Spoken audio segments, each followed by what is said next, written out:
What's up, guys? We're back. Now we're going to talk about timing. We're going to talk about timing between stretching your ears. Okay? So a lot of people will say it's about 6 weeks. I recommend at least 2 to 6 months, depending on how your ear is taking to the new size. Sometimes, especially jumping a size, like for me, it was size 2 to size 0. I really had some complications. My ear really did not like that jump. It was a little bit bigger jump and my ear hurt, it swelled, and I had to do a lot of aftercare. So that jump, I didn't jump till 00 for like 6 or 7 months.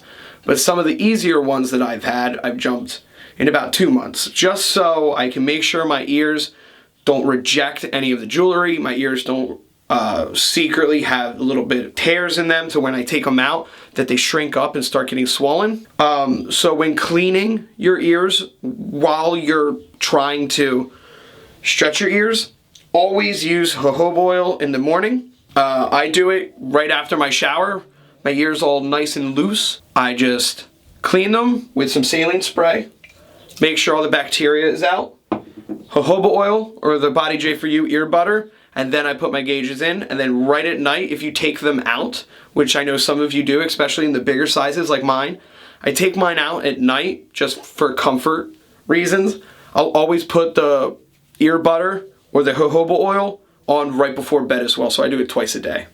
And that's my ear care. And then again, stretching times is going to be about 2 to 6 months, 6 weeks minimum.